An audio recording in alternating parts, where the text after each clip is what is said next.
Erik went to the Indy 500 this weekend. We'll talk quite a bit about that. Uh, there was a something in Monaco. There was a something in Charlotte. Literally something. Yeah, we're just gonna call him something because it wasn't a race. But we'll get to that.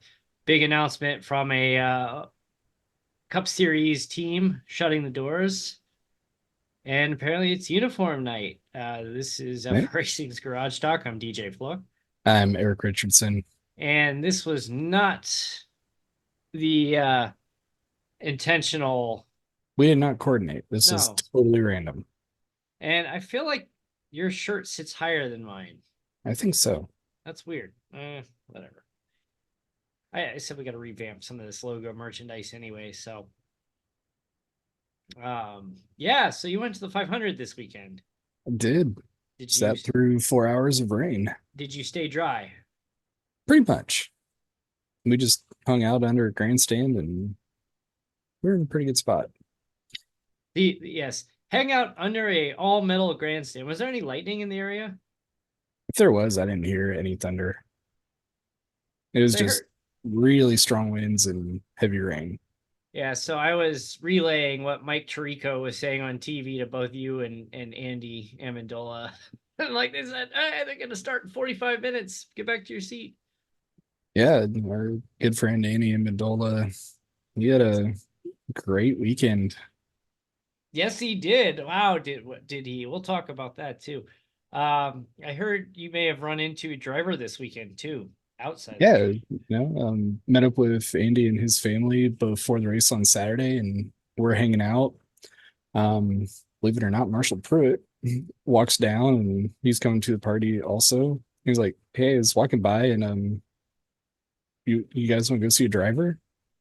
So we walk like four houses down. Yes, Out Marshall Pruitt walks is the Indy race reporter, Marshall Pruitt. and walk down. Flag out front. Out walks Renus VK. So it's cool. Like he's just hanging out, t-shirt, shorts, barefoot. It's like, dude, you're racing tomorrow. This is cool. I mean, t-shirt, shorts, barefoot in a front yard in Indiana in May. That's pretty much the total package. I mean, Yeah, it's awesome. that's pretty much how. That was a weird thing to get used to when I got older and I moved somewhere else. I'm walking around outside barefoot and people are like, "Why aren't you wearing shoes?" I'm like, because I'm not. I'm from And then, Indiana. That's what we and do. yeah, it's like we don't wear shoes. Like, what are you guys civilized? Like shoes. And No, then I that was moved actually here. the first time I've been down there the night before a race and going through the neighborhood. There's just barbecues and parties everywhere. Where we parked, there was, I think, a live band out back. And it was like, this is cool. The shoes thing changed for me once I moved to Arizona, and I realized when I step on the pavement, and the pavement in the summertime is 185 degrees, I'm like, oh, we're gonna put some flip flops on. Yeah, when it can melt your shoes, I probably don't want to go Yeah, I'm barefoot. like, yeah, it's like a warning they put out, like, don't leave your pets outside, and if you have if you have turf, a lot of people have turfs because of just how difficult it is to grow grass and water. And the turf gets really hot. Like the turf can push 200 degrees in That's the wild. extreme summer. So, yeah, it's very important you like take care of your pets and don't like Oh, yeah. people put shoes on their pets, like special like dog shoes to let them outside, and it's like, oh, you got dog shoes. Like, no, it's so they don't get severe burns on their feet. And you gotta watch out for the scorpions at night. Yeah, that too. Yeah, that's the other part of wearing shoes at night is whenever I walk barefoot, like I actually, when I let the dog out, I walked barefoot outside and I was very carefully walking outside, looking down at my feet the whole time. Um, I have been stung by a scorpion before. Ow. It is not fun. And I was expecting to get some kind of like superpowers after it, but it didn't Well, happen. that's too bad. It was actually, this was in, I think, like 2021, I believe. And we made the mistake of, we have like a bath towel that we put on the edge of the bathtub that we put on the floor so the kids don't like flood the bathroom. And I go and I grab the towel and I pull it off the edge of the bathtub, and all of a sudden I see something fly out from under the bathtub, Oh, under the towel rather. And gets me right in the side of the knee, like right here. And I immediately knew what had just happened to me. And I'm just like, stay out of the bathroom. I just got stung. And it hurts. It burns. Get out. Hell, Chase, at you know, least you got I, it and not one of I, the kids. I look over and I grab like the bottle of like hand soap, the pump soap, and I see it in the corner. I just go over like, die, you. And so like I kill the thing and I'm walking and all of a sudden like it didn't get me that bad. People have said that like the spot, like if it really gets you, you could like that spot could be numb forever. And I took some Benadryl. With kids, like you might have to take antivenom, but a lot of times insurance won't cover that and you have to appeal it. And each dose of antivenom is about 10 grand. And they usually do 2 or 3 doses for the kids, with small kids. So that turns into an insurance fight. Go down to Mexico and it's $65. So anyway, from my hip down to my foot was completely numb on my right side for like the next like 3 hours. And I'm like limping down the hallway and I'm like, I know I'm putting my foot on the floor, but it doesn't feel like I'm putting my foot on the floor. Oh, So man. I took some Benadryl and I went, put a little ice on it, and the next morning it was fine. So it wasn't that bad. But I've heard some stories of people like, the other thing, unlike bees, they can pull the tail out and go in multiple times, and people, that's when kids really have trouble. You get stung once, you're probably gonna be okay. It's when they pull the tail out and go in and sting you multiple times because it's terrified of you. That's when kids might be in trouble and may need the emergency room and the anti-venom. But anyway, Yeah. End of Scorpion the 101. day. And they glow under a black light, so they're very easy to find at night. End of the day. Don't get stung by one. Yeah, it don't. Yeah, we have pest control spray for a monthly, and those things are a pain. Like the spray, it basically just like dehydrates them, and then they like harden up and die. But the best way to kill a scorpion is go out at night because they're nocturnal. Take a black light, and they glow purple, or they glow kind of you got the purple light, but they glow white actually. And I've got a rubber mallet. I find them, and they're on the wall. Smack. And the one year in 2020, after we got sent home for COVID, um, I went really aggressive hunting scorpions, and I killed like 50 of them over like a 2-week period around my property and my neighbor's property. I just went out there with them multiple times because I had nowhere to be. So I went out Nothing multiple else to times at do. night with a black light and my mallet and killed like 50 scorpions over like a 2-week period. So Should have just started charging like $1 a scorpion for the neighborhood. Would have had a lot of fun and made some money. we one of my neighbors said at the park down the street from us, you could go and take the black light and shine it on the wall, and you'll just see like dozens of these, the glowing just running around everywhere. It's yeah. Yeah. Anyway, That's crazy. scorpions, Indy 500. Never know where It things works. turn. So the race, you got rained on, you hit out under the grandstands, finally get back in, and rough start for the race. Oh man, turn one, lap one. We had great seats. Everything that happened basically was right in front of us. So I have to ask, did Bloomquist pull a me, or did a few years ago when we raced, did I pull a Bloomquist?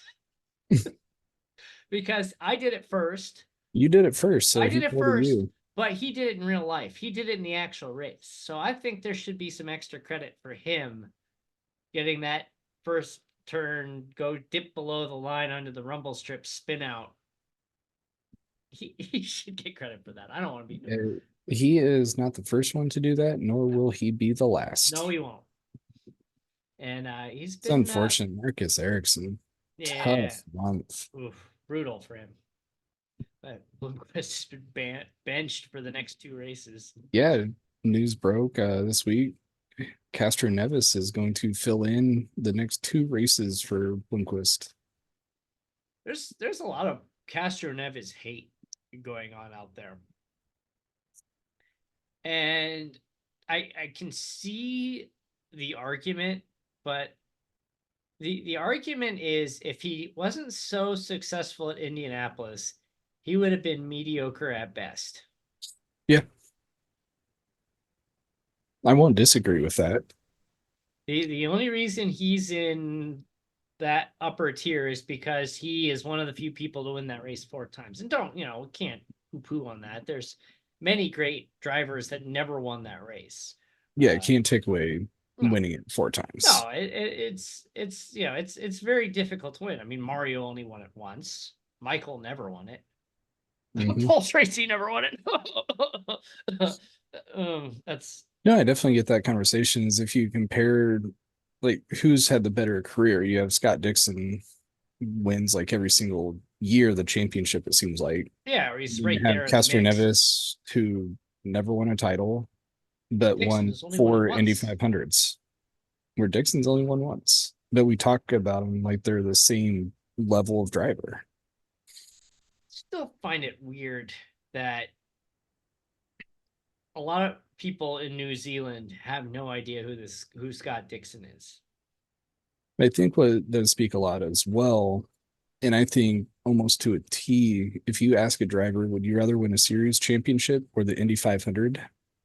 I think they're all going to say, I'd rather win the 500. Yeah. Oh, yeah. 100%. There may be some that would rather, but I mean, that's one of those legendary things that you win. There's only been 90, 85 winners. What now? 21 multi-time winners. So that takes it down to 80 different winners. Yeah, so 80 different winners. 70 to 80 of a race that's run for over 100 years. And now Joseph Newgarden joins. Fun fact, this year I think we just hit the 800th different racer to compete in the 500. That is crazy. Only 800 people. And two, like, speaking of Newgarden, that was a great finish. That the last 50 laps or so this weekend was honestly, it was must-see TV. Yeah, when they went green that last time, that next like 25, 30 laps was a little on the boring side because we knew that they were just going to run single file. They needed to make fuel. But I even looked at my wife after, like, once they make these pit stops, it is gloves off. And it was. They're going to be duking it out. It was fantastic to the end. And and Andy, congratulations, by the way, we didn't mention. Congratulations to him. He released or is getting ready to release another book.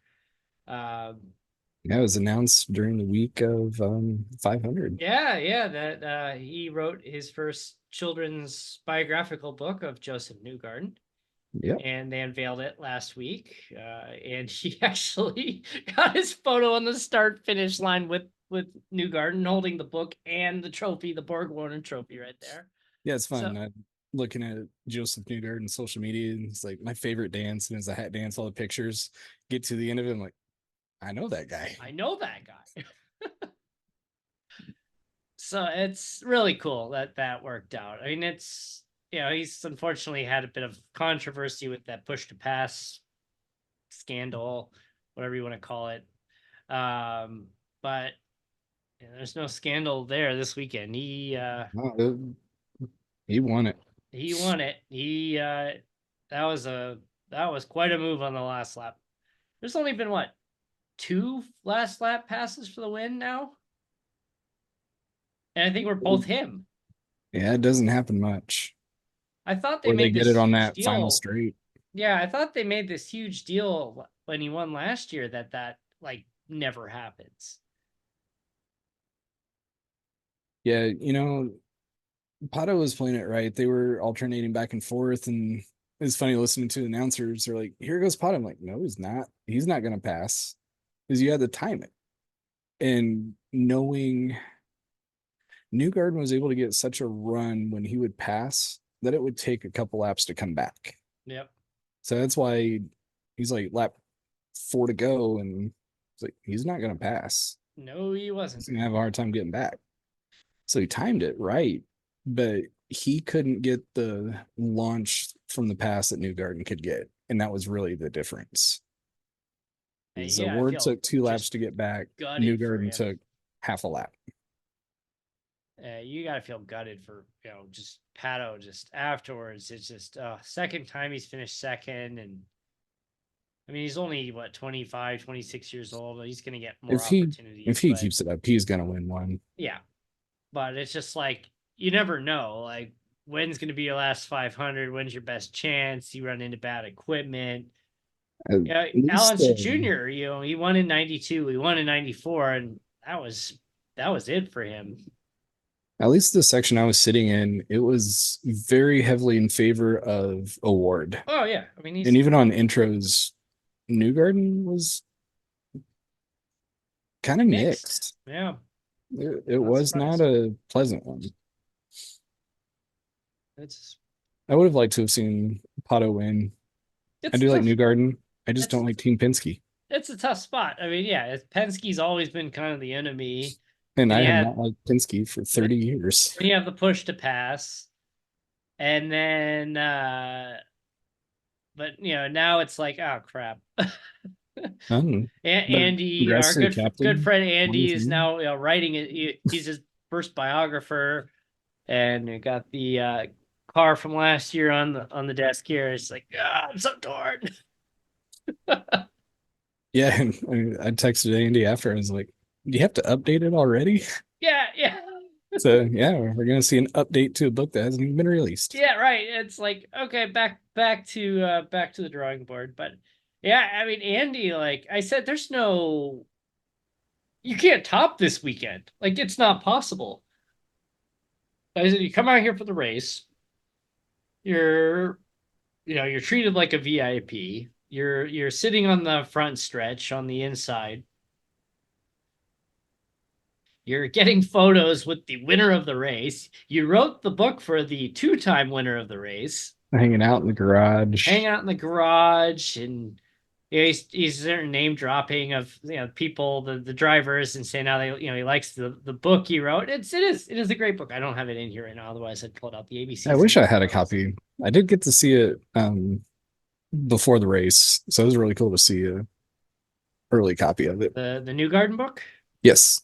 Yeah, you've seen a physical copy. I've seen the digital. We've seen the digital copy. I guess that's not. Well, I mean, you look at the last couple pages of the book, you're gonna know we saw it early.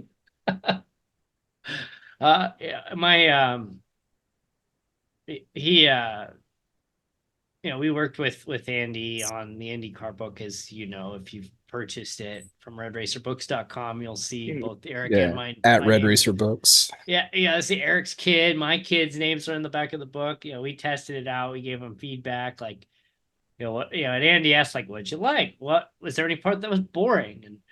And one of my kids is really like loves like go-karts and driving. The other one, like, just like, no, I like, when we go to Phoenix Raceway, her favorite part is going into the kids area and building the cars out of Legos at the Lego setup there. She has no interest in anything else there. And one of the questions was, did you find it boring? And one kid says, no, that was great. I really enjoyed that. Yeah, I was like, the racing part was boring. I'm like, I need a DNA test right now. Read mine. I'm like, you are not my child. No. Overall, what did you think of the race? I enjoyed it. It was rough start. Then you have the Hondas blowing up, and Marco hits some marbles, and Andretti curse lives on. Got in too high. They were surprised on the broadcast about using the outside of turn 1 and how long they were able to get it to stick before somebody it ended up being Marco. Didn't work. Yeah, I thought it was actually a really bad race, but at the same time, it was like one of the best 500s I've watched. It was a great finish. It was weird how it hits both sides of the spectrum. Yeah, the beginning it was rough. The drivers are, you got all the rain delay, and I think the track was not really a factor. I don't think it's not like they left a wet spot or anything like that. But I remember I, the race we went to, it was just boring. We'd run 10 laps, caution. caution, 10 laps, caution. 10 caution. laps, caution. Danica going to punch Ryan Briscoe. Best part of it. Oh, um, but you want to talk about boring? My alarm clock went off at 5:45 Sunday morning because Monaco started at 6. Yeah, I did not see any part of it. And when my alarm went off, I sat in my bed for like 5 minutes, and I'm just like, do I really want to go watch this? This is probably gonna suck. And so I go downstairs, get my cup of coffee, sit down, put the race on, and then we get a big wreck on the first lap. Might have been the best part of the race. That was the best part. Well, I mean, It's the only action that happened. Charles Leclerc winning his home race. That was cool. But other than that, it was just like, oh, this was garbage. Like, this was absolutely terrible. Max over the weekend was like, I'm bored. Like, this is boring. And after qualifications, like, George and I are going to go for a run because I'm not even tired right now. I saw a graphic of where the racers started and where they finished. Straight line. Top 10. IndyCar. This first time ever that the top 10 starting and finishing did not change. And then you have IndyCar. 600 and what was it? 651 on-track passes or 649. It was 600 something. Yeah, it was the most on-track passes since the 100th in 2016 when they had like 800 some on-track passes. We would have had more if 8 cars hadn't wrecked out in the first 10 laps. Then there was a point where I don't know, they're probably about 3/4 of the way through Monaco, and Valtteri Bottas passes Logan Sargent in a non-DRS zone under a green flag, and they're making such a big deal about it. Like, is he gonna pass him on a non-DRS assisted on-track pass? Yes, he did. Sorry, Logan, you are might actually be the easiest pass to make on that track. I want to see him do well. I really do. I just don't see it though. I think he's done. I mean, I think part of it's the equipment, but part of it's driving too. He just looks lost. If you watch his in-car and listen to his radio during the broadcast, he knows he's screwing up and he's making a bunch of mistakes. And it's like, it's one thing to be, flawless or near flawless with inferior equipment. It's another to be just making silly mental mistakes in inferior equipment. It just makes it that much worse. Yeah. And when you're up against people that are watching the screens to watch the race while driving, you're pretty far behind at that point. I think his Formula One career is going to be over. Question is, does he make it through the rest of the season? I don't see it. I think we're going to see a pretty big shakeup here by the end of the season. Next year is going to be a completely different lineup. Yeah, last year was like one of the first years ever where there were no changes among any of the 10 teams. We're going to see like half the field change. I mean, we already know if not more. Lewis is leaving. Sounds like Checo might stick around Red Bull. It's going to be interesting to see, but I think a lot of it factors on what Verstappen does and how at least Checo finishes out the rest of the season. I mean, if you run Checo out of there, who are you going to get that's better than him? Carlos. I think Carlos wants too much money, or that's kind of what they implied.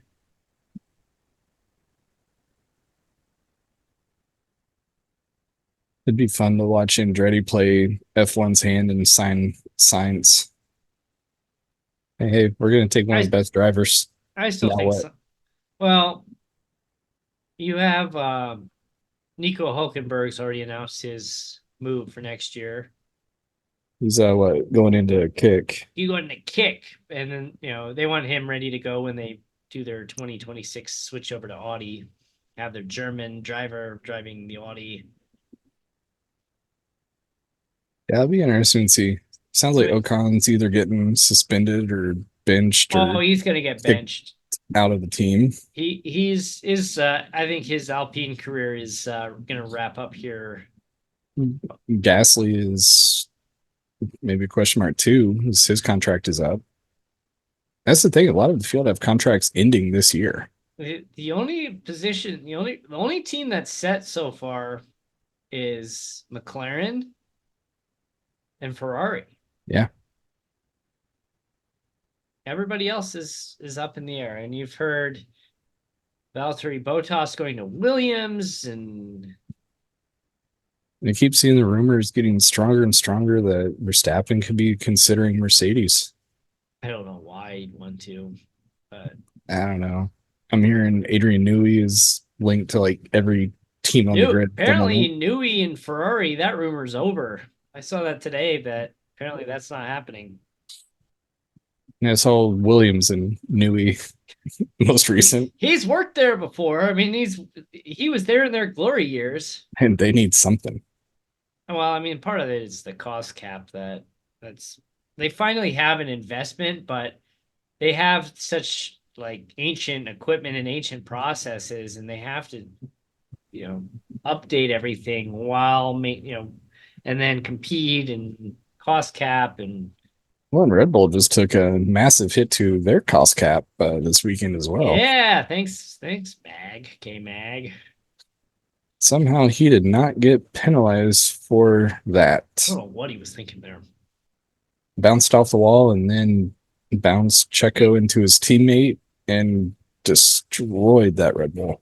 I mean, Magnussen's his Haas career is probably going to be over at the end of this year, would be my guess. Is it me, or does he feel like he's just kind of like, whatever, let's just go out and cause some chaos? That's pretty much all he's been doing this season. He's just been completely chaotic. And then holding up the field, like, he's doing it to help my teammate get points. You're helping your teammate get a point. A point. But hey, not points. That might be enough. Alex Albon came away with 2 points. I think they're only sitting about 5 points behind Haas right now. Yeah, the battle for sixth is raging at like 7 points. One of the best things that came out of this weekend was James Voll's quote about RB. He's like, I don't know what they're called. They called him like AlphaTauri RB Visa Cash App, buy one get one free. Then Lance Stroll, he's still driving an F1. Somebody pointed out this video of Alonso was told to basically hold up traffic so Lance could pit. And then Lance comes out first lap after and has a puncture. And the tire falls off as he's entering the pit. Through Monaco. So Alonso's like moving up, and he's like, all right, I'm moving into the position now. Thinking he's in the points. No, he was in 11th. Monaco could potentially be off the schedule here after 2025 contracts come up. They do have the cheapest entry fee right now. So it'll be interesting to see if they get rid of the crown jewel. I mean, that race has been terrible for a while, but on a scale, it'd be like IndyCar getting rid of the Indy 500. From a prestige standpoint, not from a quality standpoint. Yeah, quality is way different, but the prestige level, or NASCAR getting rid of Daytona 500. From a quality standpoint. That's the equivalent. But the race quality standpoint, we're looking at like 2006 US 2000, I think it was 2006 US Grand Prix, where 2/3 of the field boycotts the race. NASCAR on any short track. Yeah. Speaking of NASCAR, did you see any of the Coca-Cola 600? Unfortunately not because I didn't of a see it. 4 hour rain delay. I didn't see any of it. I watched Indy through, and Kyle Larson didn't see any of it either. Ooh, that was brutal. I feel bad for Um, him. You know, that speeding oh man, penalty. he was Without doing that, good. without that speeding penalty, he would have had a good finish. I think he would have had a top five, and maybe he could have been fighting for a podium. He He had had a a car, and he was figuring stuff out as the race went on. he had a oops on a restart. I think it was the first restart. Yeah, Where, first restart, he had a missed shift. yeah, he had a missed shift and went first to third instead of second, and just caused Lost, chaos. I believe, 10 spots on that. Yeah, But he just slowly started poking away and moved back up into the top six. and then Charlotte gets rained out. Doesn't get to run a single lap there. And I guess as of Wednesday, Hendrick has not filed a exemption to get him back eligible for the playoffs. I'd heard that he was already granted, and that's why he was willing to stay at Indy. I mean, I think they said they would, but I don't think they filed the paperwork yet, is what I've heard. NASCAR's not going to hold him out. Let's be honest. You would Yeah. lose your entire fan base. NASCAR gains so much by letting him run the Indy. Yes, you let one of your best drivers run another race in a competing series. And you'd think on the surface, okay, that seems like a terrible idea for NASCAR, but quite the opposite. There was so much attention on that. There's so many, so much press, so many people surrounding him. I mean, it was a big deal that he was there. Kyle Larson single-handedly sold an additional 15,000 plus tickets to the Indy 500 this year. Yeah. And his line for an autograph on Legends Day was legendary. Yeah, they had a video on social media of the sped up of the line, and it was just. He is not even an IndyCar legend. I mean, this was his first race. Yeah, first race. I hope he gets another shot. I also want to see Kyle Busch get a shot at it. I know Larson had his hiccup a few years ago, but I have so much more respect for him now. Yeah, that was. I've been a Larson fan all along. Yeah, that was. That was definitely a stain on his reputation. But I mean, he's bounced back, and. But he had a mistake, and we can't just hold that onto him. He's done a lot. He was awesome in Indianapolis. Just everything that he was doing, but he was still giving time to fans and the press and everybody. Yeah. So he was the biggest storyline this past weekend. There was a Coca-Cola 600. By the time I turned it on after the Indy race was over, it was already in the rain delay. So I'm like, okay, guess I'm not watching the Coke. A lot of people were. Coca-Cola 375? It was the Coca-Cola 600K. They actually they finished at about 600K. So it was the Coca-Cola 600K. A lot of people are upset at NASCAR because they had the dryers. They were telling the dryers to get ready. Yeah, they were getting stuff ready. They had the dryers out. Crews were making coffee. They were getting ready to go. And then they said, nope, humidity. I guess Elton Sawyer came out and was like, well, the race is going to end up getting over like 2-3 o'clock. And that's if we didn't have any cautions. And that's just too late. Our workers have been here all day long. So we're just going to call it. They've finished races later than that in the past. Yeah, I mean, they had there was a truck series race that ended at like 1:30 in the morning this year. And I get it. They were halfway. Don't let one of your marquee events end just past halfway. Elton Sawyer. And that's where I was kind of hoping that IndyCar would either only make it to lap 99 if more storms hit to force them to come back on Monday, or get all 200. I did not want to see a 101 lap race. That would be the worst. And I'd be interested. what the teams were told is that could have changed how they ran up until that caution flag flew. Yeah, I remember Elton Sawyer as a driver. Yep. He was a Busch Series driver for the most part.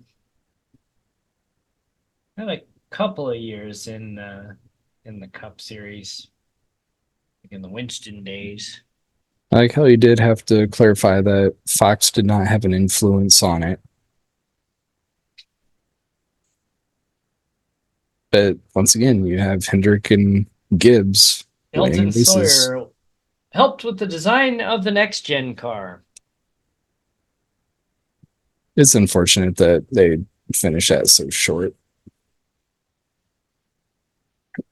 I feel bad for the fans that waited out Oh, I would be many so upset. hours to then have an announcement. Race is over. It's official. I would be so upset. Yeah, that was just poorly handled. And I think most everybody would have said, yeah, we'll come back tomorrow. Well, I Or- guess rules state once you get halfway, you're done. Yeah, it's unfortunate. Yeah, well, we've got Gateway coming up this weekend. We got Detroit coming up for IndyCar, and Even though I'm only an hour and a half away, I don't think I'm going to make it over there. I don't blame you. For the race, it's actually really expensive tickets. So many ways I could go with that, but I'm gonna just not say anything. Well, speaking of which, we're also both wearing our gaming glasses. Yes, we are. We are excited that we are once again working with Tifosi Optics. They were an early partner of ours, and then they shuttered their program, and then they started it back up again, and we jumped back in with them and got the Tifosi gaming glasses. These are blue light glasses, actually help with eye strain, which are really nice, especially if you're sitting in front of a computer all day, as I do, and especially when you're gaming too. You got these wild green color. This is the swank version of the glass. I don't think they actually sell this version of it right now, but they make sunglasses, And really the good black sunglasses. frames. They do take a little to get used to. Yes, I haven't enjoy worn their these in sunglasses. a couple of weeks, so I'm adjusting a little bit to it. But I wore them tonight during Wednesday night dash, and check out frracingonline.com/Tifosi or Tifosi Optics. Either way, it'll show you the fine collection of products for the Georgia-based company, and good, reasonably priced sunglasses too. I mean, they have, they can make prescription lenses now.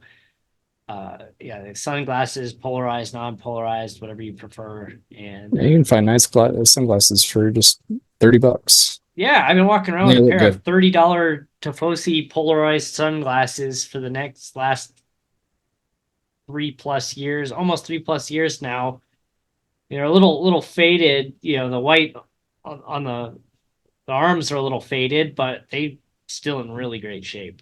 Good quality pair of sunglasses. So Yeah, they're holding up just as well as a pair of $100 sunglasses that I have, and they look almost the same.